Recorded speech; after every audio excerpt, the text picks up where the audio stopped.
तो शुरुआत में हम वेनिस्टी नाम की एक लड़की को देखते हैं जिसका आज स्कूल में पहला दिन था। इसकी हरकतों और पसंद नापसंद की वजह से ये कोई आम लड़की नहीं लगती थी। स्कूल में आकर जब वो अपने लॉकर को खोलती है तो वहाँ उसे उसका भाई बंधा हुआ मिलता है। वो जैसे अपने भाई को पकड़कर खोलने लगती है तो फौरन ही उसे कुछ ख्याल आने लगते हैं, जिसमें वो उन लड़कों को देखती है जिन्होंने उसके भाई को यहाँ बंद किया। वो यहाँ से उन लड़कों के पास जाती है उन्हें सबक सिखाने के लिए, जो पूल में तैरने की प्रैक्टिस कर रहे थे। वहाँ वो पूल में बहुत सारी मछलियों को छोड़ देती है जो काटती है। अब सारे बच्चे तो पूल से बाहर आ जाते हैं मगर एक बच्चा नहीं आ पाता और एक मछली उसकी टांग पर काट ले। उसकी हरकत के बाद स्कूल वाले उसे निकाल देते हैं। उसने पहली बार ऐसे नहीं किया था, बल्कि अब से पहले भी वो बहुत सारे स्कूल से निकाली जा चुकी थी। तो इसीलिए उसके माँ बाप उसे एक एकेडमी में ले जा रहे थे, क्योंकि वहाँ वेडनेसडे जैसे बच्चे ही पढ़ते थे, मतलब कि जिनकी हरकतें सबसे हटके होती थी। और वो वहाँ जाना तो नहीं चाहती थी मगर मजबूरन उसे जाना ही पड़ता है। एकेडमी के पास वाले जंगल का सीन देखते हैं जहाँ एक शिकारी शिकार करने आया था। वो जंगल के काफी अंदर जाकर एक जगह पर बैठकर चाय पीने लगता है, मगर तभी कोई चीज अचानक से आकर उस पर हमला कर देती है और बड़ी बेरहमी से उसे मार देती है। वेडनेसडे और उसके माँ बाप एकेडमी पहुंचकर वहाँ के प्रिंसिपल के पास जाते हैं। ये प्रिंसिपल भी वेडनेसडे की तरह ही आउटकास्ट होती है। आउटकास्ट में जलपरी, वेयरवुल्व्स, वेम्पायर्स, चुड़ैल और ऐसे लोग शामिल थे जिनमें जादुई ताकतें पाई जाती है। और इस तरह के ही सारे बच्चे इस एकेडमी में पढ़ते हैं। वेडनेसडे के साथ जिसने कमरे में रहना था, यानी उसकी रूम में, उसने कमरे को काफी रंगीन बनाया हुआ था। इसीलिए सब कुछ वेडनेसडे को पसंद नहीं आता, क्योंकि उसे तो बस काला रंग ही पसंद था। यहाँ का सारा माहौल देखकर वो मुंह बना लेती है। तब उसकी रूममेट उससे पूछती है, तुम ठीक हो ना,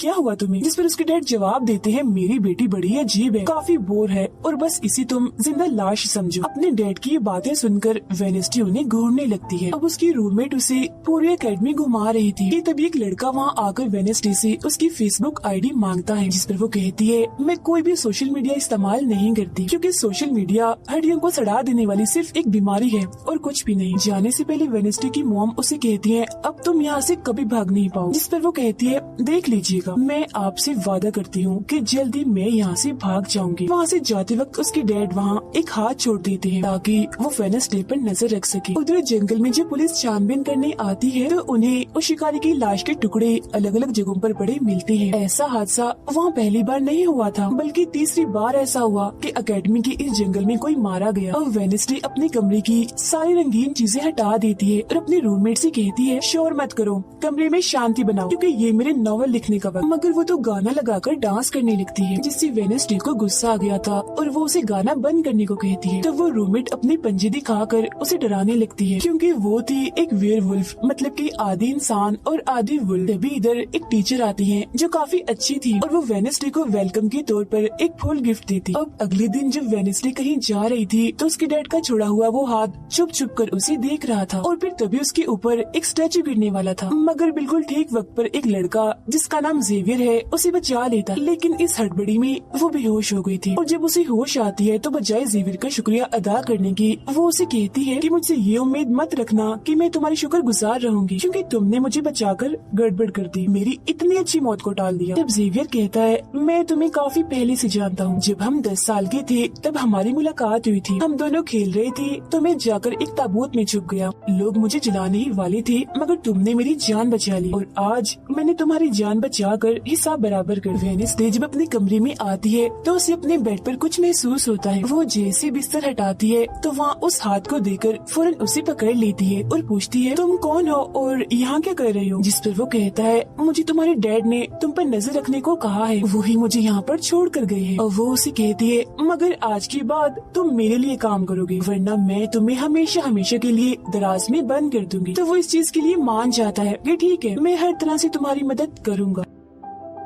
अगले दिन प्रिंसिपल वेडनेसडे को एक दिमाग के डॉक्टर के पास ले जाती है, क्योंकि उन्हें भी ऐसा महसूस हुआ था कि वेडनेसडे का दिमागी तवाज़ुन कुछ ठीक नहीं है। मगर वो वहाँ कोई बहाना बनाकर हाथ की मदद से खिड़की खोलती है और वहाँ से भाग जाती। भागते हुए वो एक आदमी से टकरा जाती है, जिससे फौरन उसे ख्याल आता है, जिसमें वो देखती है कि इस आदमी का अभी एक्सीडेंट होने वाला है, जिसमें वो मर गया है बड़ी बेरहमी से। मगर वो इस बारे में उस आदमी को कुछ नहीं बताती, क्योंकि उसे खून खराबा बहुत पसंद। वो एक होटल में जाती जाती है जहाँ उसकी मुलाकात एक वेटर से होती है। वो काफी परेशान दिख रहा था क्योंकि उसकी कॉफी मशीन खराब हो गई। वेडनेसडे उसे कहती है, मैं तुम्हारी कॉफी मशीन ठीक कर सकती, लेकिन इसके बदले तुम्हें मुझे स्टेशन पर छोड़ना होगा, जिसके लिए वो मान भी जाता है और वेडनेसडे उसकी मशीन ठीक कर देती है। इस पर वो कहता है, बस थोड़ा सा इंतजार करो, मेरी शिफ्ट खत्म होने वाली है, फिर हम चलते। और वेडनेसडे जब वहाँ बैठी इंतजार कर रही थी कि तभी कोई शरारती लड़की आकर उसे परेशान करने लगती है, जिससे उसे गुस्सा आ गया था और वो उन लड़कों को अकेले ही काफी मारती है और अच्छा सबक सिखाती है। अब इतनी ही देर में उस वेटर के डैड, जो एक पुलिस ऑफिसर थे, वहाँ आ जाते हैं। तोड़फोड़ देखकर जब वो अपने बेटे से इस बारे में पूछते हैं तो वो कहता है, कुछ नहीं, बस वो लड़के कस्टमर्स को परेशान कर रहे थे, तो इसने उन्हें अच्छा सबक सिखा दिया। तभी यहाँ अकेडमी की प्रिंसिपल भी आ जाती है, उनसे सॉरी बोलकर वेडनेसडे को यहाँ से ले जाती है। रास्ते में वो उस पर काफी गुस्सा करती है कि आखिर तुमने कैसे अकेडमी से भागने की कोशिश की। तभी उन्हें रास्ते में एक एक्सीडेंट हुआ नजर आता है, जो उसी आदमी का था जिससे वेडनेसडे टकराई थी, जो देख प्रिंसिपल घबरा जाती है। कहती है, मेरी दुआ है ड्राइवर को कुछ ना हुआ हो। जिस पर वेडनेसडे कहती है, वो तो मर गया है और उसकी गर्दन भी टूट गई है। फिर अकेडमी में आने के बाद वेडनेसडे गिटार बजाने लगती है। वो काफी अच्छा बजा रही थी, जिसकी धुन प्रिंसिपल के साथ साथ काफी बच्चों को भी पसंद आती। रूममेट जब कमरे में आती है तो उसकी नजर हाथ पर पड़ती है, जिस बारे में वो वेडनेसडे से पूछती है कि ये क्या चीज है, जिस पर वो जवाब देती है कि ये हमारी एडम फैमिली का एक मेंबर है। अब हम एक अनजान लड़के को देखते हैं जो लाइब्रेरी में जाकर एक किताब से एक सफा फाड़ लेता है जिस पर एक तस्वीर बनी हुई। उधर हाथ वेटर के घर पहुंच जाता है, जिसे देख वो काफी डर गया था और उसे मारने लगता है। फिर हाथ उसे बैठने का इशारा करके उसे वेडनेसडे का नंबर देता है और उसे फोन करने का कहता है। फिर जब वेटर उसे कॉल करता है तो वो कहती है कि हमारी अकेडमी में एक त्योहार मनाया जाने वाला है जहाँ सभी बच्चे आएंगे, मैं वहाँ से भागने वाली हूँ और अगर तुम मुझे स्टेशन तक पहुँचा दोगे तो मैं तुम्हें काफी अच्छा इनाम दूंगी। जिस पर वो वेटर मान भी जाता है। जब वो त्योहार में जाती है तो देखती है कि प्रिंसिपल की नजर मुझ पर ही है, इसीलिए वो एक आदमी को पैसे देकर प्रिंसिपल का ध्यान भटकाने का कहती है। अब वेटर वहाँ आकर वेडनेसडे के जाने से पहले उसे उसके डैड का एक पुलिस रिकॉर्ड तोहफे में देता है, जो उसने अपने डैड की फाइल्स में से चुराया था, क्योंकि उसके डैड एक पुलिस ऑफिसर जो थे। अब उस रिकॉर्ड को लेकर जैसे वो यहाँ से जाने लगती है तो तभी वो उस लड़के से टकरा जाती है जिसने बुक में से तस्वीर को फाड़ा था। टकराते ही वेडनेसडे को उस लड़के की मौत के ख्याल आने लगते हैं कि वो थोड़ी देर में मरने वाला है, जो बहुत ही भयानक थी। वो लड़का अब जंगल की तरफ जाने लगता है तो वेडनेसडे भी उसके पीछे जाती है और कहती है, रुक जाओ, जंगल में मत जाओ, तुम्हारी जान को खतरा है, तुम मर जाओगे। मगर तभी वो उसे अपने जादू से उड़ाकर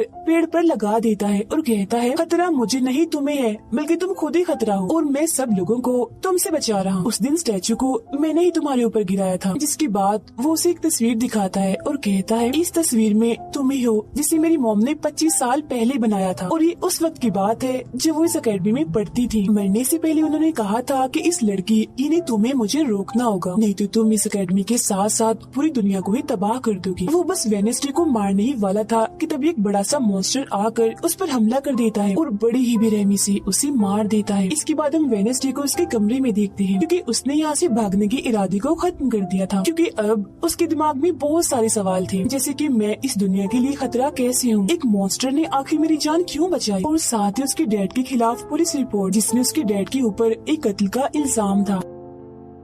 अब अगले दिन पुलिस ऑफिसर वहाँ आते हैं, क्योंकि वेडनेसडे ने ये रिपोर्ट लिखवाई थी कि उस अनजान लड़के की मौत मैंने अपनी आंखों से होती हुई देखी जंगल में। मगर पुलिस को वहाँ ना कोई लाश मिलती है और ना ही कोई ठोस सबूत। तो वेडनेसडे से पूछते हैं कि आखिर तुम इतनी रात को जंगल में कर क्या रही थी। इस पर वो कहती है, मैंने जंगल में उस लड़के को जाते हुए देखा था और जब मैंने उसका पीछा किया तो देखा कि एक मॉन्स्टर ने आकर उसे मार दिया है, जिसके बाद मैं बेहोश हो गई। तो फौरन प्रिंसिपल पुलिस ऑफिसर से कहती है, उस लड़के का कोई कत्ल नहीं हुआ, वो जिंदा है, बस यहाँ से भाग गया है, इसीलिए आपको वेडनेसडे की बातों का यकीन नहीं करना चाहिए। अक्सर इसे इस तरह के दौरे पड़ते रहते, हम इसका इलाज करवा रहे हैं, जल्दी ये ठीक हो जाएगी। फिर जब प्रिंसिपल वहाँ से जाती है तो वो ऑफिसर से कहती है कि जंगल में कोई तो है जो सबको मार रहा है और उसी ने उस लड़की को भी मारा है। मगर तभी वहाँ वो लड़का आ जाता है जो जिंदा था और बिल्कुल सही सलामत भी। अब अगले दिन जब वेडनेसडे को डॉक्टर के पास ले जाया जाता है तो वो उससे पूछती है कि क्या तुमने ये अफवाह इसलिए फैलाई कि सभी की तवज्जो तुम पर हो जाए, यानी कि तुमने उस लड़के की मौत होते हुए देखा। जिस पर वो कहती है, मैं जानती हूँ मैंने क्या देखा है, ओके, मुझे तुम्हें बताने की कोई जरूरत नहीं है। अगले दिन उसे पता चलता है कि उसी लड़के को बगैर किसी वजह से एकेडमी से निकाला जा रहा है, इसीलिए वो अपने साथी उस हाथ को उस लड़के के पीछे लगा देती है। अब प्रिंसिपल के कहने पर वेडनेसडे एक एक्टिविटी में हिस्सा लेती है, जिस मकसद के लिए वो क्लब ज्वाइन करती है, जहाँ उसके साथ सिर्फ एक ही लड़का था जिसके साथ उसकी दोस्ती हो जाती है। फिर जब हाथ उस लड़के के पीछे जाता है तो देखता है कि वो अपना रूप बदल रहा है, जहाँ पहले वो एक बुरा इंसान और फिर एकेडमी के प्रिंसिपल का रूप ले लेता है। जिसके बाद हाथ आकर ये सारी बात वेडनेसडे को बता देता है। अब जब क्लास शुरू होने वाली थी तो जेवियर उसे कहता है कि मेरी साथ वाली सीट खाली है तो तुम यहाँ बैठ जाओ, तो वो उसके साथ आकर बैठ जाती है। जेवियर यहाँ मकड़ी की तस्वीर बना रहा था और फिर अपने जादू से वो उसे जिंदा भी कर देता है, मगर एक ही झटके में वेडनेसडे उसे मार देती है और उसकी राख उड़ा देती है। अब एक लड़की जो काफी बदतमीज थी और विलन भी थी, उसकी और वेडनेसडे के बीच काफी बहस हो जाती है, क्योंकि दोनों ही एक दूसरे से काफी चिढ़ती थी, एक दूसरे को जरा भी पसंद नहीं करती थी। फिर इसके बाद वेडनेसडे अपनी जगह अपनी रूममेट को उस क्लब में भेज देती है, जहाँ वो एक्टिविटी की प्रैक्टिस कर रही थी, और खुद वो अकेली ही चली जाती है एकेडमी की उस जंगल में मॉन्स्टर को ढूंढने के लिए। वेडनेसडे को वहाँ उस अनजान लड़की का टूटा हुआ चश्मा भी मिलता है, वही अनजान लड़का जिसे मॉन्स्टर को मारता हुआ इसने देखा था। और अब जैसे ही वो इस चश्मे को छूती है तो लाइब्रेरी में उसे वहाँ एक किताब भी दिखती है, तो वो उस किताब को खोजने लाइब्रेरी में चली जाती है, मगर उसे वहाँ उस तरह की कोई भी किताब नहीं मिलती। जिसके बाद वो चुपके से जेवियर के कमरे में चली जाती है, क्योंकि वो लड़का और जेवियर एक ही कमरे में रहती थी। वेडनेसडे और हाथ यहाँ पर उस किताब को ढूंढ रहे थे, मगर तभी यहाँ जेवियर आ जाता है, जिस वजह से वो बेड के नीचे छुप जाते हैं। तभी जेवियर के पास वो विलन लड़की भी आती है और उसे कहती है, तुम मुझसे क्यों नाराज हो,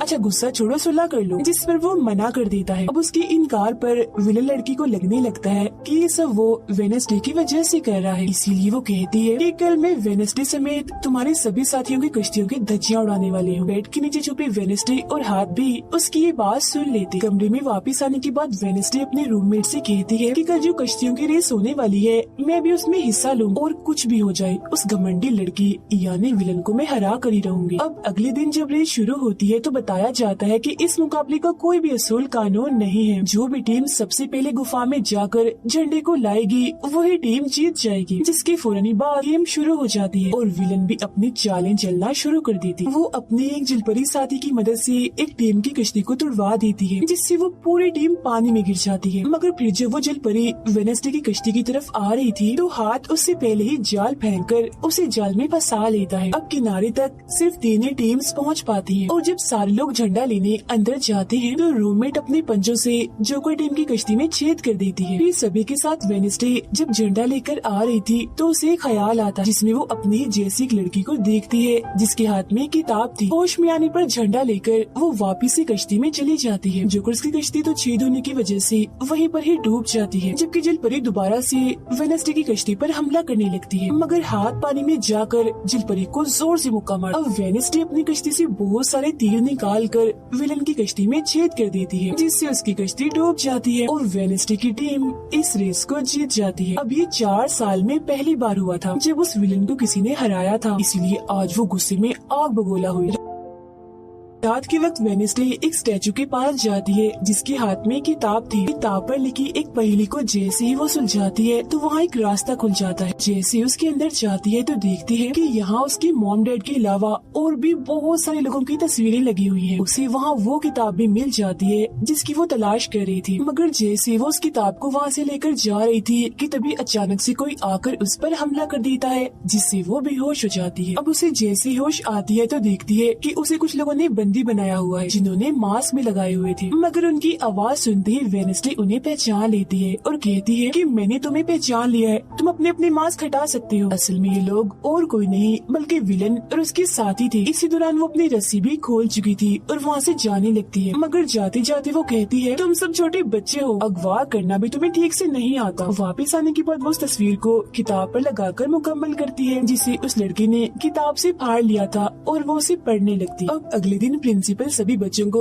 एक प्रोजेक्ट देती है जिसमें उन्हें शहर की सारी दुकानों पर जाकर काम करना था। शहर पहुंचने के बाद वेडनेसडे जेवियर को वो किताब दिखाकर पूछती है कि क्या तुम इस किताब को पहचानते हो, जिस पर वो कहता है हाँ, इस किताब को लेकर मेरे और उस लड़के के बीच में लड़ाई भी हुई थी जिसके बारे में तुमने कहा था कि मॉन्स्टर ने उस पर हमला कर दिया था। ये किताब एक जादूगर की है और 30 सालों से भी ज्यादा पुरानी है, तो तुम इसके साथ क्या कर रही हो। ये सुन वो उससे पूछती है तुम उस जादूगर के बारे में और क्या जानते हो। वो कहता है कुछ खास नहीं, अगर तुम उस जादूगर के बारे में जानना चाहती हो तो तुम्हें उसके घर जाना होगा जो काफी पुराना एक खास घर है। अकेडमी के सारे बच्चे भी अलग अलग दुकानों में जाकर काम करने लगते हैं। वेडनेसडे एक वेट्रेस बनी थी मगर उसका नखरा गुस्सा देखकर कोई भी उसे खाने की चीज नहीं लेता। वेडनेसडे का दोस्त पेस्ट्री खा रहा था कि तभी शरारती बच्चे आकर उसे परेशान करने लगते हैं और बस फिर होना क्या था, वेडनेसडे वहाँ आती है और उन्हें खूब मारती है। इसके बाद वो अपने उस दोस्त को लेकर जादूगर के घर जाती है ताकि वो सारी सच्चाई जान सके कि आखिर बात क्या है और उस किताब के बारे में भी। उसी वहाँ जादूगर की बहुत सारी चीजें और एक पेंटिंग भी दिखाई देती है। पेंटिंग में वो उसी लड़की को किताब पकड़े हुए देखती है जो उसे गुफा के पास भी दिखी थी। उसके ख्याल में जब उनकी रेस में वेडनेसडे झंडा लेने गई, फिर उसे वहाँ इस पेंटिंग वाले लड़की की किताब भी मिल जाती है मगर वो खाली थी क्योंकि वो नकली थी। इतनी ही देर में वहाँ एक औरत आती है तो वेडनेसडे उसे असली किताब के बारे में पूछती है जिस पर वो कहती है कि वो किताब तो चोरी हो गई थी और इस वक्त तुम जहाँ खड़ी हो ये भी उस जादूगर का असली घर नहीं है। इसके बाद वेडनेसडे वेटर से मिलने उसकी होटल जाती है और उससे जादूगर के असली घर के बारे में पूछती है तो वो उसे असली घर के बारे में बता भी देता है, जहाँ से वेडनेसडे अकेली ही उस घर में चली जाती। वहाँ उसे एक बूढ़ा आदमी मिलता है जो उसे कहता है ये मेरी जगह है, मेरा घर है, निकलो यहाँ से। तब ये सुन वेडनेसडे का साथी वो हाथ उसके मुंह पर ही हमला कर देता है जिससे डरकर वो आदमी वहाँ से भाग जाता है और वेडनेसडे को यहाँ से कुछ नहीं मिलता, इसीलिए वो यहाँ से जाने लगती है। मगर जब वो दरवाजे से बाहर जाती है तो फौरन उसे ख्याल आता है जिसमें वो देखती है कि वो जादूगर एक लड़की को चुड़ैल साबित करके इस घर में बंद कर देता है जहाँ उससे पहले और भी बहुत सारे लोग बंधे हुए थे। ये सारे लोग आउटकास्ट की थी, यानी कोई वेम्पायर था, कोई जलपरी, कोई वेयरवुल्फ तो कोई चुड़ैल, इसीलिए जादूगर इन सबको शैतान समझता था। इस तरह के सभी लोगों को यहाँ कैद करने के बाद वो इस पूरे घर में आग लगा देता है। वो बच्ची जिसे जादूगर ने चुड़ैल साबित किया था वो अपनी मॉम को आजाद करने की कोशिश करती है मगर नहीं कर पाती क्योंकि सभी लोगों को जंजीर की मदद से जमीन के साथ बांधा हुआ था। सिर्फ वो बच्ची ही आजाद थी, इसीलिए अपनी माँ के कहने पर उसे बेसमेंट के जरिए वहाँ से भागना पड़ता है। जिसके बाद वो जादूगर जो बेहद ही जालिम था सभी आउटकास्ट के लोगों को जला देता। तभी वो लड़की वेडनेसडे के पास आती है और कहती है वो बहुत ही जालिम है, हम सबको मार देगा। तब इतनी ही देर में वो जादूगर भी वहाँ आ जाता है जिससे वेडनेसडे डर जाती है और वापिस से होश में मतलब कि मौजूदा वक्त में आ जाती है। होश में आते वो हाथ से कहती है मैंने उस लड़की को देख लिया, उसने मुझसे बात भी की, मुझे लगता है वो मेरे खानदान की कोई मेंबर है। तभी यहाँ जंगल वाला मॉन्स्टर आकर इस घर पर हमला कर देता है मगर जब उसकी नजर वेडनेसडे पर जाती है तो वो यहाँ से भाग जाता है। वेडनेसडे और हाथ उसका पीछा करते हैं मगर देखते हैं कि मॉन्स्टर के कदमों के निशान तो इंसानी पैरों के निशान में बदल गए। अगले दिन उस जादूगर की मूर्ति को इज्जत के तौर पर इस जगह पर लगाया जाने वाला था क्योंकि शहर के लोग तो उसे अपना हीरो ही मानते थे और आज वेडनेसडे को वहाँ गिटार बजाने के लिए बुलाया गया था। लेकिन वो लोग जैसे मूर्ति लगाकर अपना काम करने लगते हैं तो तभी वो हाथ तीली फेंक कर मूर्ति को आग लगा देता है क्योंकि वेडनेसडे के कहने पर उसने पहले ही मूर्ति पर पेट्रोल डाल दिया था। आग देखकर सारे लोग वहाँ से भाग जाते हैं मगर वेडनेसडे अभी भी वहाँ बैठी गिटार बजा रही होती है। साथ ही वो मूर्ति को जलता हुआ देखकर खुश भी हो रही थी। अब प्रिंसिपल को वेडनेसडे पर ही शक था मगर उसके खिलाफ प्रिंसिपल के पास कोई सबूत नहीं था। अब जादूगर के जिस पुराने घर में वेडनेसडे गई थी जहाँ वो बूढ़ा आदमी था वो अभी भी वही रुका हुआ था मगर तभी वो मॉन्स्टर वहाँ आता है और उस बूढ़े आदमी पर हमला कर देता है। लेकिन मरते मरते वो बूढ़ा आदमी मॉन्स्टर की 2-3 तस्वीरें अपने कैमरा में बना ही लेता है। पुलिस को जब ये खबर मिलती है तो फौरन छानबीन करने पहुँच जाती है जहाँ उन्हें बूढ़े आदमी के कैमरा से मॉन्स्टर की तस्वीर भी मिल जाती है।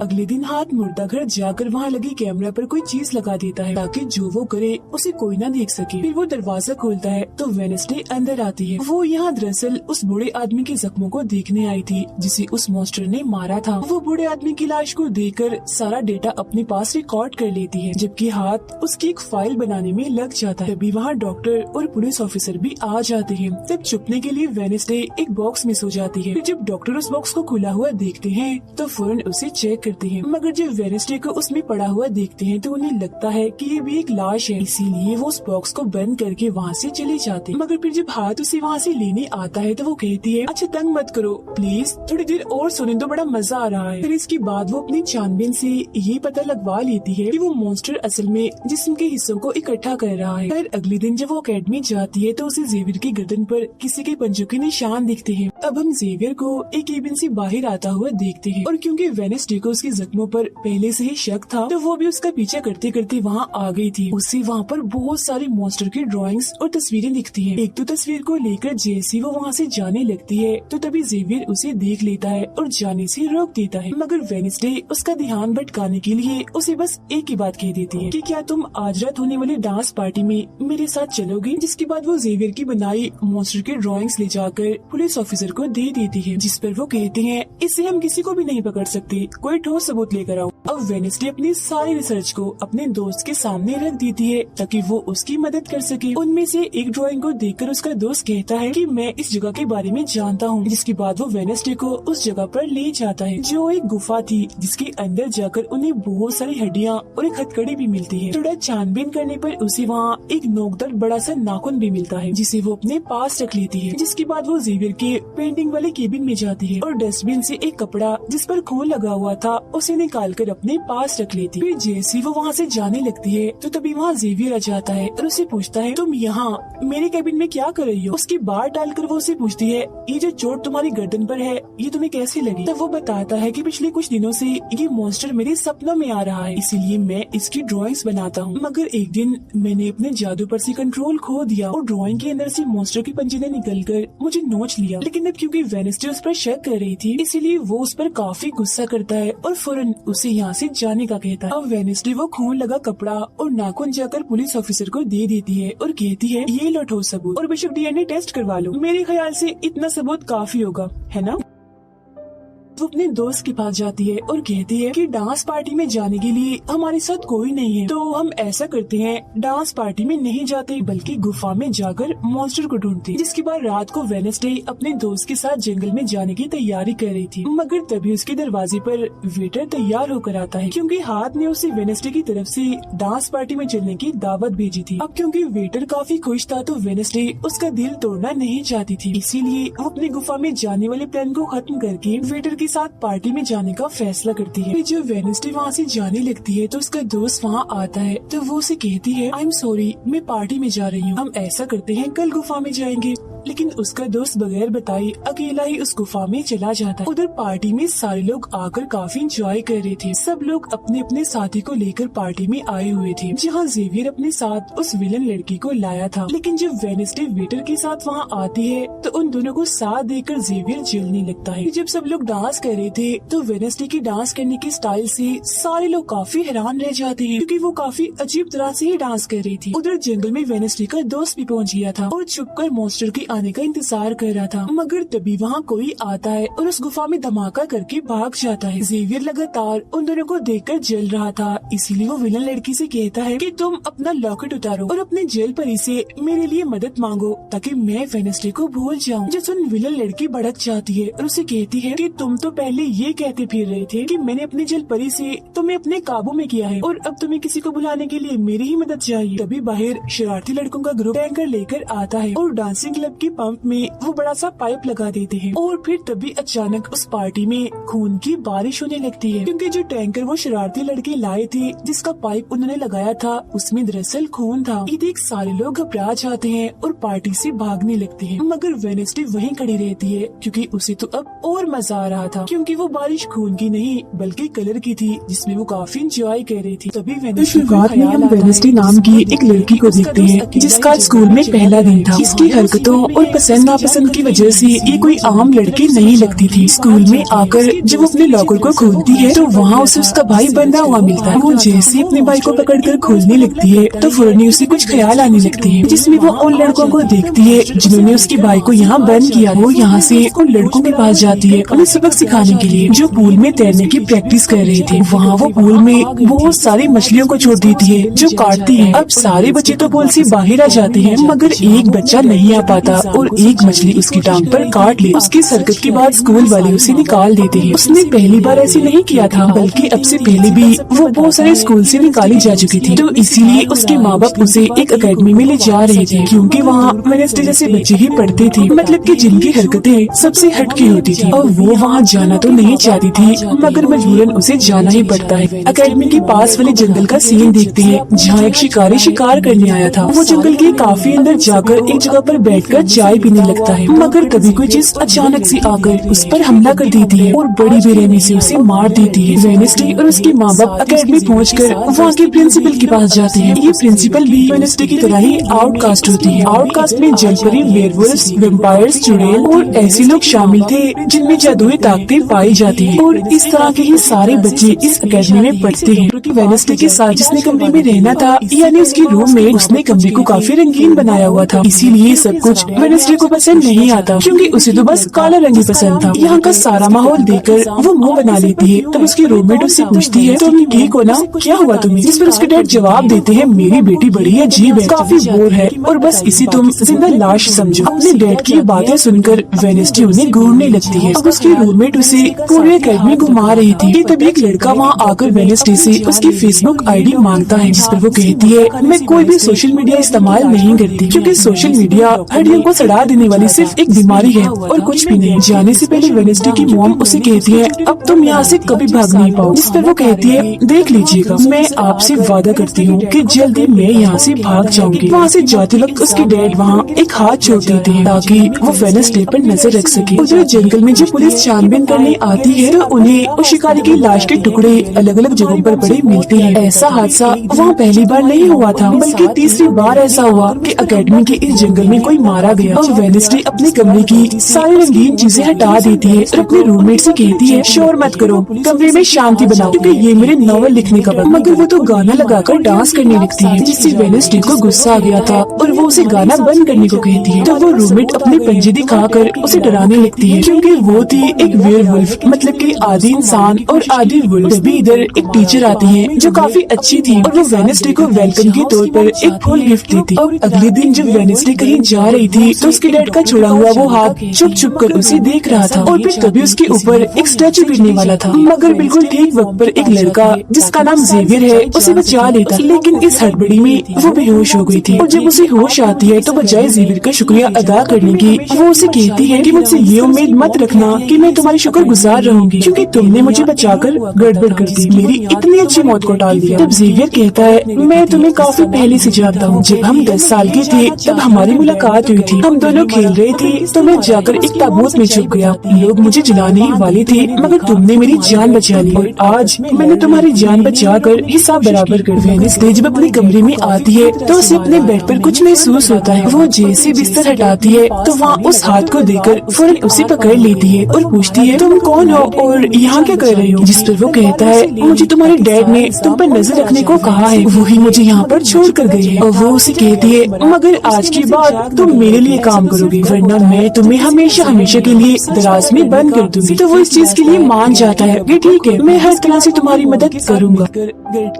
अगले दिन प्रिंसिपल वेडनेसडे को एक दिमाग के डॉक्टर के पास ले जाती है, क्योंकि उन्हें भी ऐसा महसूस हुआ था कि वेडनेसडे का दिमागी तवाज़ुन कुछ ठीक नहीं है। मगर वो वहाँ कोई बहाना बनाकर हाथ की मदद से खिड़की खोलती है और वहाँ से भाग जाती है। भागते हुए वो एक आदमी से टकरा जाती है, जिससे फौरन उसे ख्याल आता है, जिसमें वो देखती है कि इस आदमी का अभी एक्सीडेंट होने वाला है, जिसमें वो मर गया है बड़ी बेरहमी से। मगर वो इस बारे में उस आदमी को कुछ नहीं बताती, क्योंकि उसे खून खराबा बहुत पसंद। वो एक होटल में जाती है जहाँ उसकी मुलाकात एक वेटर से होती है। वो काफी परेशान दिख रहा था क्योंकि उसकी कॉफी मशीन खराब हो गई। वेडनेसडे उसे कहती है, मैं तुम्हारी कॉफी मशीन ठीक कर सकती हूँ, लेकिन इसके बदले तुम्हें मुझे स्टेशन पर छोड़ना होगा। जिसके लिए वो मान भी जाता है और वेडनेसडे उसकी मशीन ठीक कर देती है। इस पर वो कहता है, बस थोड़ा सा इंतजार करो, मेरी शिफ्ट खत्म होने वाली है, फिर हम चलते हैं। और वेडनेसडे जब वहाँ बैठी इंतजार कर रही थी कि तभी कोई शरारती लड़की आकर उसे परेशान करने लगती है, जिससे उसे गुस्सा आ गया था और वो उन लड़कों को अकेले ही काफी मारती है और अच्छा सबक सिखाती है। अब इतनी ही देर में उस वेटर के डैड जो एक पुलिस ऑफिसर थे वहाँ आ जाते हैं। तोड़फोड़ देखकर जब वो अपने बेटे से इस बारे में पूछते हैं तो वो कहता है, कुछ नहीं, बस वो लड़के कस्टमर्स को परेशान कर रहे थे, तो इसने उन्हें अच्छा सबक सिखा दिया। तभी यहाँ अकेडमी की प्रिंसिपल भी आ जाती है। उनसे सॉरी बोलकर वेडनेसडे वेडनेसडे को यहाँ से ले जाती है। रास्ते में वो उस पर काफी गुस्सा करती है कि आखिर तुमने कैसे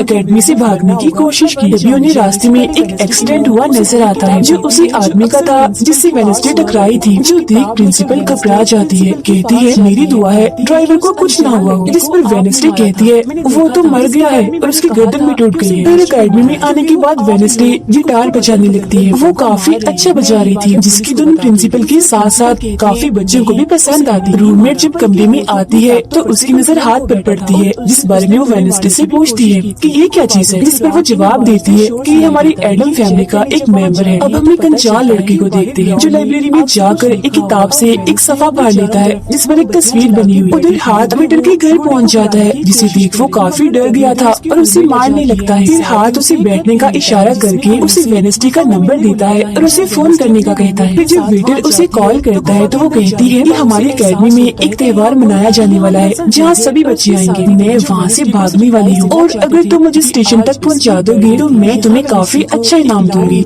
जिस पर वो वेटर मान भी जाता है। जब वो त्योहार में जाती है तो देखती है कि प्रिंसिपल की नजर मुझ पर ही है, इसीलिए वो एक आदमी को पैसे देकर प्रिंसिपल का ध्यान भटकाने का कहती है। अब वेटर वहाँ आकर वेडनेसडे के जाने से पहले उसे उसके डैड का एक पुलिस रिकॉर्ड तोहफे में देता है जो उसने अपने डैड की फाइल्स में से चुराया था, क्योंकि उसके डैड एक पुलिस ऑफिसर जो थे। अब उस रिकॉर्ड को लेकर जैसे वो यहाँ से जाने लगती है तो तभी वो उस लड़के से टकरा जाती है जिसने बुक में से तस्वीर को फाड़ा था। टकराते ही वेडनेसडे को उस लड़के की मौत के ख्याल आने लगते हैं कि वो थोड़ी देर में मरने वाला है, जो बहुत ही भयानक थे। वो लड़का अब जंगल की तरफ जाने लगता है तो वेडनेसडे भी उसके पीछे जाती है और कहती है रुक जाओ, जंगल में मत जाओ, तुम्हारी जान को खतरा है, तुम मर जाओगे। मगर तभी वो उसे अपने जादू से उड़ाकर पेड़ पर लगा देता है और कहता है खतरा मुझे नहीं तुम्हें है, बल्कि तुम खुद ही खतरा हो और मैं सब लोगों को तुमसे बचा रहा हूँ। उस दिन स्टैचू को मैंने ही तुम्हारे ऊपर गिराया था। जिसके बाद वो उसे एक तस्वीर दिखाता है और कहता है इस तस्वीर में तुम ही हो जिसे मेरी मॉम ने 25 साल पहले बनाया था। और ये उस वक्त की बात है जब वो इस एकेडमी में पढ़ती थी। मरने से पहले उन्होंने कहा था कि इस लड़की इन्हें तुम्हें मुझे रोकना होगा, नहीं तो तुम इस एकेडमी के साथ साथ पूरी दुनिया को भी तबाह कर दोगी। वो बस वेडनेसडे को मारने ही वाला था कि तभी एक बड़ा सा मॉन्स्टर आकर उस पर हमला कर देता है और बड़े ही बेरहमी से उसे मार देता है। इसके बाद हम वेडनेसडे को उसके कमरे में देखते हैं क्योंकि उसने यहाँ से भागने के इरादे को खत्म कर दिया था, क्योंकि अब उसके दिमाग में बहुत सारे सवाल थे, जैसे कि मैं इस दुनिया के लिए खतरा कैसे हूँ, एक मॉन्स्टर ने आखिर मेरी जान क्यों बचाई, और साथ ही उसके डैड के खिलाफ पुलिस रिपोर्ट जिसमें उसके डैड के ऊपर एक कत्ल का इल्जाम था। कोई इधर रह रहा है क्योंकि अब अगले दिन पुलिस ऑफिसर वहाँ आते हैं क्योंकि वेडनेसडे ने ये रिपोर्ट लिखवाई थी कि उस अनजान लड़के की मौत मैंने अपनी आंखों से होती हुई देखी जंगल में। मगर पुलिस को वहाँ ना कोई लाश मिलती है और ना ही कोई ठोस सबूत। तो वेडनेसडे से पूछते हैं कि आखिर तुम इतनी रात को जंगल में कर क्या रही थी। इसलिए वो कहती है मैंने जंगल में उस लड़के को जाते हुए देखा था और जब मैंने उसका पीछा किया तो देखा कि एक मॉन्स्टर ने आकर उसे मार दिया है, जिसके बाद में बेहोश हो गई। तो फौरन प्रिंसिपल पुलिस ऑफिसर से कहती है उस लड़के का कोई कत्ल नहीं हुआ, वो जिंदा है, बस यहाँ से भाग गया है। इसीलिए आपको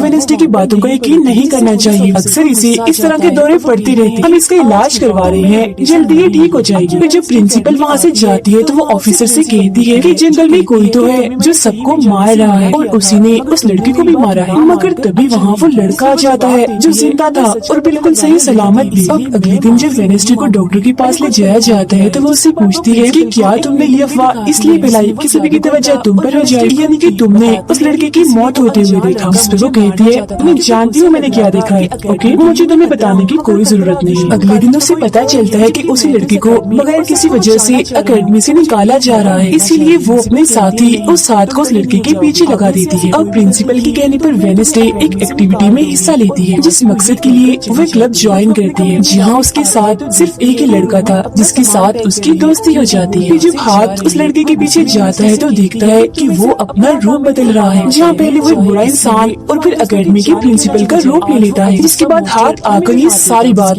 वेडनेसडे को बता देता है। अब जब क्लास शुरू होने वाली थी तो जेवियर उसे कहता है कि मेरी साथ वाली सीट खाली है तो तुम यहाँ बैठ जाओ। तो वो उसके साथ आकर बैठ जाती है। जेवियर यहाँ मकड़ी की तस्वीर बना रहा था और फिर अपने जादू से वो उसे जिंदा भी कर देता है, मगर एक ही झटके में वेडनेसडे उसे मार देती है और उसकी राख उड़ा देती है। अब एक लड़की जो काफी बदतमीज थी और विलन में थी, उसकी और वेडनेसडे के बीच काफी बहस हो जाती है क्योंकि दोनों ही एक दूसरे से काफी चिढ़ती थी, एक दूसरे को जरा भी पसंद नहीं करती थी। फिर इसके बाद वेडनेसडे अपनी जगह अपने रूममेट को उस क्लब में भेज देती है जहाँ वो एक्टिविटी की प्रैक्टिस कर रहे रही थी और खुद वो अकेली ही चली जाती है एकेडमी की उस जंगल में मॉन्स्टर को ढूंढने के लिए। वेडनेसडे को वहाँ उस अनजान लड़के का टूटा हुआ चश्मा भी मिलता है। वही अनजान लड़का जिसे मॉन्स्टर को मारता हुआ इसने देखा था। और अब जैसे ही वो इस चश्मे को छूती है तो लाइब्रेरी में उसे वहाँ एक किताब भी दिखती है। तो वो उस किताब को खोजने लाइब्रेरी में चली जाती है, मगर उसे वहाँ उस तरह की कोई भी किताब नहीं मिलती। जिसके बाद वो चुपके से जेवियर के कमरे में चली जाती है, क्योंकि वो लड़का और जेवियर एक ही कमरे में रहते थे। वेडनेसडे और हाथ यहाँ पर उस किताब को ढूंढ रहे थे, मगर तभी यहाँ जेवियर आ जाता है, जिस वजह से वो बेड के नीचे छुप जाते हैं। तभी जेवियर के पास वो विलन लड़की भी आती है और उसे कहती है, तुम मुझसे क्यों नाराज हो? अच्छा गुस्सा छोड़ो, सुलह कर लो। जिस पर वो मना कर देता है। अब उसके इनकार पर विलन लड़की को लगने लगता है कि ये सब वो वेडनेसडे की वजह से कर रहा है। इसीलिए वो कहती है कि कल मैं वेडनेसडे समेत तुम्हारे सभी साथियों की कश्तियों की धज्जियां उड़ाने वाली हूँ। बेड के नीचे छुपे वेडनेसडे और हाथ भी उसकी ये बात सुन लेते। कमरे में वापस आने के बाद वेडनेसडे अपने रूममेट से कहती है कि कल जो कश्तियों की रेस होने वाली है मैं भी उसमें हिस्सा लूँ और कुछ भी हो जाए उस घमंडी लड़की यानी विलन को मैं हरा कर ही रहूंगी। अब अगले दिन जब रेस शुरू होती है तो बताया जाता है कि इस मुकाबले का कोई भी असूल कानून नहीं है। जो भी टीम सबसे पहले गुफा में जाकर झंडे को लाएगी वही टीम जीत जाएगी। जिसके फौरन बाद गेम शुरू हो जाती है और विलन भी अपनी चालें चलना शुरू कर देती है। वो अपनी एक जलपरी साथी की मदद से एक टीम की कश्ती को तुड़वा देती है, जिससे वो पूरी टीम पानी में गिर जाती है। मगर फिर जब वो जलपरी वेडनेसडे की कश्ती की तरफ आ रही थी तो हाथ उससे पहले ही जाल फेंककर उसे जाल में फंसा लेता है। अब किनारे तक सिर्फ 3 ही टीम्स पहुंच पाती है और जब सारे लोग झंडा लेने अंदर जाते हैं तो रूममेट अपने पंजों से जोकर टीम की कश्ती में छेद कर देती है। फिर सभी के साथ वेडनेसडे जब झंडा लेकर आ रही थी तो उसे एक ख्याल आता जिसमें वो अपनी जैसी एक लड़की को देखती है जिसके हाथ में किताब थी। होश में आने पर झंडा लेकर वो वापिस से कश्ती में चली जाती है। जोकर की कश्ती तो छेद होने की वजह से वहीं पर ही डूब जाती है, जबकि जलपरी दोबारा से वेडनेसडे की कश्ती पर हमला करने लगती है, मगर हाथ पानी में जाकर जलपरी को जोर से मुक्का मार। अब वेडनेसडे अपनी कश्ती से बहुत सारे तीर निकाल कर विलन की कश्ती में छेद कर देती है, जिससे उसकी कश्ती डूब जाती है और वेडनेसडे की टीम इस रेस को जीत जाती है। अब ये 4 साल में पहली बार हुआ था जब उस विलन को किसी ने हराया था, इसलिए आज वो गुस्से में आग बबूला हुआ। कर दो तुम्हारा खेल। रात के वक्त वेडनेसडे एक स्टैचू के पास जाती है जिसके हाथ में किताब थी। किताब पर लिखी एक पहेली को जैसे ही वो सुलझाती है तो वहाँ एक रास्ता खुल जाता है। जैसे उसके अंदर जाती है तो देखती है कि यहाँ उसकी मॉम डैड के अलावा और भी बहुत सारे लोगों की तस्वीरें लगी हुई है। उसे वहाँ वो किताब भी मिल जाती है जिसकी वो तलाश कर रही थी, मगर जैसे वो उस किताब को वहाँ से लेकर जा रही थी कि तभी अचानक से कोई आकर उस पर हमला कर देता है, जिससे वो बेहोश हो जाती है। अब उसे जैसे ही होश आती है तो देखती है कि उसे कुछ लोगों ने बंदी बनाया हुआ है जिन्होंने मास्क में लगाए हुए थे, मगर उनकी आवाज सुनती ही वेडनेसडे उन्हें पहचान लेती है और कहती है कि मैंने तुम्हें पहचान लिया है, तुम अपने मास्क हटा सकती हो। असल में ये लोग और कोई नहीं बल्कि विलन और उसके साथी थे। इसी दौरान वो अपनी रस्सी भी खोल चुकी थी और वहाँ से जाने लगती है, मगर जाते जाते वो कहती है तुम सब छोटे बच्चे हो, अगवा करना भी तुम्हें ठीक से नहीं आता। वापस आने के बाद वो उस तस्वीर को किताब पर लगाकर मुकम्मल करती है जिसे उस लड़की ने किताब से फाड़ लिया था और वो उसे पढ़ने लगती है। अगले दिन प्रिंसिपल सभी बच्चों को एक प्रोजेक्ट देती है जिसमें उन्हें शहर की सारी दुकानों पर जाकर काम करना था। शहर पहुंचने के बाद वेडनेसडे जेवियर को वो किताब दिखाकर पूछती है कि क्या तुम इस किताब को पहचानते हो? जिस पर वो कहता है हाँ, इस किताब को लेकर मेरे और उस लड़के के बीच में लड़ाई भी हुई थी जिसके बारे में तुमने कहा था कि मॉन्स्टर ने उस पर हमला कर दिया था। ये किताब एक जादूगर की है और 30 सालों से भी ज्यादा पुरानी है, तो तुम इसके साथ क्या कर रही हो? ये सुन वो उससे पूछती है तुम उस जादूगर के बारे में और क्या जानते हो? वो कहता है कुछ खास नहीं, अगर तुम उस जादूगर के बारे में जानना चाहती हो तो तुम्हें उसके घर जाना होगा जो काफी पुराना एक खास घर है। अकेडमी के सारे बच्चे भी अलग अलग दुकानों में जाकर काम करने लगते हैं। वेडनेसडे एक वेट्रेस बनी थी, मगर उसका नखरा गुस्सा देखकर कोई भी उसे खाने की चीज नहीं लेता। वेडनेसडे का दोस्त पेस्ट्री खा रहा था कि तभी शरारती बच्चे आकर उसे परेशान करने लगते हैं और बस फिर होना क्या था, वेडनेसडे वहाँ आती है और उन्हें खूब मारती है। इसके बाद वो अपने उस दोस्त को लेकर जादूगर के घर जाती है ताकि वो सारी सच्चाई जान सके कि आखिर बात क्या है और उस किताब के बारे में भी। उसी वहाँ जादूगर की बहुत सारी चीजें और एक पेंटिंग भी दिखाई देती है। पेंटिंग में वो उसी लड़की को किताब पकड़ी हुई देखती है जो उसे गुफा के पास भी दिखी थी। उसके ख्याल में जब उनकी रेस में वेडनेसडे झंडा लेने गई, फिर उसे वहाँ इस पेंटिंग वाली लड़की की किताब भी मिल जाती है, मगर वो खाली थी क्योंकि वो नकली थी। इतनी ही देर में वहाँ एक औरत आती है तो वेडनेसडे उसे असली किताब के बारे में पूछती है, जिस पर वो कहती है कि वो किताब तो चोरी हो गई थी और इस वक्त तुम जहाँ खड़ी हो ये भी उस जादू जादूगर का असली घर नहीं है। इसके बाद वेडनेसडे वेटर से मिलने उसकी होटल जाती है और उससे जादूगर के असली घर के बारे में पूछती है, तो वो उसे असली घर के बारे में बता भी देता है। जहाँ से वेडनेसडे अकेली ही उस घर में चली जाती है। वहाँ उसे एक बूढ़ा आदमी मिलता है जो उसे कहता है, ये मेरी जगह है, मेरा घर है, निकलो यहाँ से। तब ये सुन वेडनेसडे का साथी वो हाथ उसके मुंह पर ही हमला कर देता है, जिससे डरकर वो आदमी वहाँ से भाग जाता है। वेडनेसडे को यहाँ से कुछ नहीं मिलता, इसीलिए वो यहाँ से जाने लगती है। मगर जब वो दरवाजे से बाहर जाती है तो फौरन उसे ख्याल आता है, जिसमें वो देखती है कि वो जादूगर एक लड़की को चुड़ैल साबित करके इस घर में बंद कर देता है, जहाँ उससे पहले और भी बहुत सारे लोग बंधे हुए थे। ये सारे लोग आउटकास्ट की थे, यानी कोई वेम्पायर था, कोई जलपरी, कोई वेयरवुल्फ तो कोई चुड़ैल। इसीलिए जादूगर इन सबको शैतान समझता था। इस तरह के सभी लोगों को यहाँ कैद करने के बाद वो इस पूरे घर में आग लगा देता है। वो बच्ची जिसे जादूगर ने चुड़ैल साबित किया था, वो अपने मन को आजाद करने की कोशिश करती है, मगर नहीं कर पाती, क्योंकि सभी लोगों को जंजीर की मदद से जमीन के साथ बांधा हुआ था। सिर्फ वो बच्ची ही आजाद थी, इसीलिए अपनी माँ के कहने पर उसे बेसमेंट के जरिए वहाँ से भागना पड़ता है। जिसके बाद वो जादूगर जो बेहद ही जालिम था, सभी आउटकास्ट के लोगों को जला देता है। तभी वो लड़की वेडनेसडे के पास आती है और कहती है, वो बहुत ही जालिम है, हम सबको मार देगा। तब इतनी ही देर में वो जादूगर भी वहाँ आ जाता है, जिससे वेडनेसडे डर जाती है और वापस से होश में, मतलब कि मौजूदा वक्त में आ जाती है। होश में आते वो हाथ से कहती है, मैंने उस लड़की को देख लिया, उसने मुझसे बात भी की, मुझे लगता है वो मेरे खानदान की कोई मेंबर है। तभी यहाँ जंगल वाला मॉन्स्टर आकर इस घर पर हमला कर देता है, मगर जब उसकी नजर वेडनेसडे पर जाती है तो वो यहाँ से भाग जाता है, मार देता है, जिससे वो वेडनेसडे और हाथ उसका पीछा करते हैं, मगर देखते हैं कि मॉन्स्टर के कदमों के निशान तो इंसानी पैरों के निशान में बदल गए। अगले दिन उस जादूगर की मूर्ति को इज्जत के तौर पर एक जगह पर लगाया जाने वाला था, क्योंकि शहर के लोग तो उसे अपना हीरो ही मानते थे। और आज वेडनेसडे को वहाँ गिटार बजाने के लिए बुलाया गया था, लेकिन वो लोग जैसे मूर्ति लगाकर अपना काम करने लगते हैं तो तभी वो हाथ में फेंक कर मूर्ति को आग लगा देता है, क्योंकि वेडनेसडे के कहने पर उसने पहले ही मूर्ति पर पेट्रोल डाल दिया था। आग देखकर सारे लोग वहाँ से भाग जाते हैं, मगर वेडनेसडे अभी भी वहाँ बैठी गिटार बजा रही होती है। साथ ही वो मूर्ति को जलता हुआ देखकर खुश भी हो रही थी। अब प्रिंसिपल को वेडनेसडे पर ही शक था, मगर उसके खिलाफ प्रिंसिपल के पास कोई सबूत नहीं था। अब जादूगर के जिस पुराने घर में वेडनेसडे गई थी, जहाँ वो बूढ़ा आदमी था, वो अभी भी वहीं रुका हुआ था, मगर तभी वो मॉन्स्टर वहाँ आता है और उस बूढ़े आदमी पर हमला कर देता है। लेकिन मरते मरते वो बूढ़ा आदमी मॉन्स्टर की